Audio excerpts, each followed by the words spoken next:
Number 16, Michelle. Go ahead. Either or. Michelle.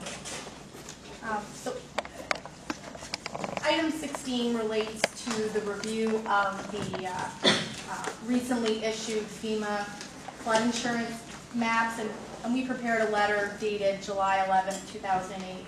Again, a copy should have been distributed to the town board members. And we feel it's of value to review those documents. We've done that previously to verify the accuracy of these documents versus new development that's been done in the town. And just as a reference point, back in 1994, when those maps were issued, there were some significant discrepancies, and I know that Mark Parrish worked pretty intensely with FEMA to get those issues addressed and to get the corrections made. So we think it's definitely a value, and we've estimated the fee to be $2,000 to do that review. Motion to approve. Second. Mr. Conway. Yes. Ms. Kowalski. Yes. Mr. Ryback. Yes. Mr. Coral. Yes. Mr. Budzinski. Yes. Number 17, I'm sorry, Michelle. Jack, can I just ask one quick question? I know we just did that one, we're doing two more. My only question is, are these monies going to be spent in 2008? I believe so. Okay. I would think so. Do we have a budget code for them? We have sufficient monies in there, but I'd just like to know if it's something that's going to carry over into a different year, that it'd be something we need to know for budget time. So, Okay. Yeah, I think Steve just mentioned that I think there's a time frame, like a time limit in which these have to be reviewed, and the comments have to go back. Yeah. Okay, number 17, Michelle. In that same letter dated July 11, 2008, the second item was related to reviewing the new windmill legislation, and actually, as Heather mentioned earlier on in the meeting, Mark Parrish has already been working with her and a few other people on it. So, we would be providing some of the technical support, technical guidance with that legislation, and our services for that work is estimated to be $1,750. Motion to approve. Second. Mr. Conway. Yes. Ms. Kowalski. Yes. Mr. Ryback. Yes. Mr. Coral. Yes. And Mr. Budzinski. Yes. Number 18, Michelle.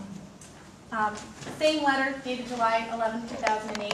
The third item in the letter relates to updating the road standards, and I know that there's been some discussion at some of the more recent board meetings about making some changes to some of the standards, and specifically relating to the curb detail and going from concrete gutters to concrete curbs, which are tip-up curbs, which are similar to what was used or what was put in at East Circle Drive. Right.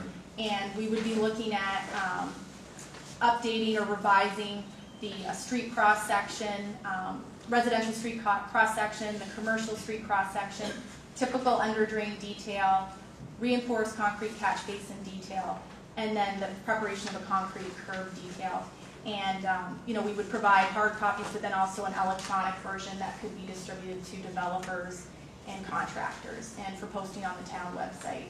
And our estimated fee to complete these services is $3,500. Comments, Chris?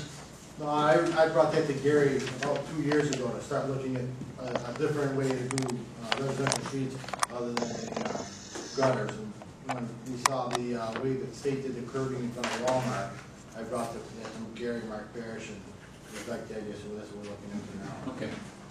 Motion to approve. Second. Mr. Conway. Yes. Ms. Kowalski. Yes. Mr. Ryback. Yes. Mr. Coral. Yes. And Mr. Budzinski. Yes, thank you. Number 19, Steve. This is a Onondaga County Planning Federation Municipal Training Conference. We thought it would be useful and helpful for members of the planning board to attend. So we're requesting monies for 6 planning board members to attend. We have commitment from 5, Sharon May, Bob Smith, William Purdy, Pat Leone, and Richard Riola, and just waiting for confirmation on Mr. Rowe. So we're looking for $390. It's $65 per person times 6. Motion to approve. Second. Mr. Conway. Yes. Ms. Kowski. Yes. Mr. It Ryback. sounded like most of them were right off the planning board, right? Yes. So there's no one from the zoning board of appeals doing No. it? Okay. Oh, wait a minute. Yep, that's right. Mr. Griol. Oh, okay, all Yeah, right. yeah. Yes. And Mr. Coral. Yes. Mr. Dzinski. Yes. Number 20, I'm not sure if Heather wants to take it or Steve. I'll take this one. The North Syracuse School District is working on a project they consider to be a type 1 action under seeker. They've identified the town of Cicero as a lead agency. They would like your, or an involved agency, excuse me. They would like your permission to act as lead agency for that project. So the request from Wayne is for him to sign off on that and allow the North Syracuse School District to act as lead agency with knowledge that you are, if you'd like to be an involved agency. Motion to approve. Second. Mr. Conway. Yes. Ms. Kowski. Yes. Mr. Ryback. Yes. Mr. Coral. Yes. And Mr. Dzinski. Yes. Number 21. Heather?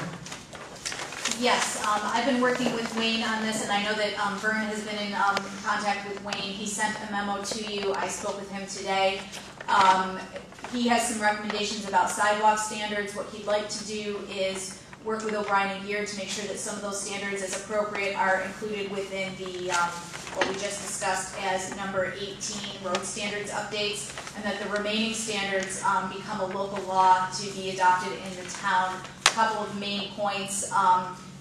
One thing that I think the planning board in particular has been concerned with, that sidewalks be placed in a public right-of-way but maintained by the property owner, and several other aspects of sidewalks, how wide they should be, where they should be, that type of thing. So what he's asking is that we continue to work on this, that we work on a local law, and that he work with O'Brien and Gear to make sure applicable standards are contained in the road And we can have standards. discussions on this in a future date. What he and I are hoping is that by next time, we'll be ready to ask you to set a public hearing date, and we'll have a draft ready for you. This is just for people in the future that are planning, what are we gonna do with the existing commercial establishments that are already out there?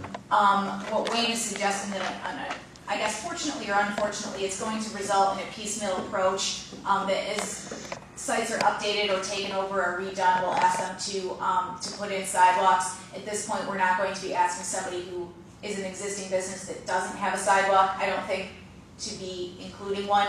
There are provisions in New York State law that allow you to do that if you want to consider doing that. We aren't going to force anybody at this time. At this point, that's not what's proposed. So we're not even gonna address the currently established commercial properties Just that are new. already out there. Right, just new. Okay. Number 22. Are we- That was more of an update. Okay. Nothing necessarily to move forward on that, but if you have questions, we of course always would like your input and your comments of whatever you think would be appropriate in those standards.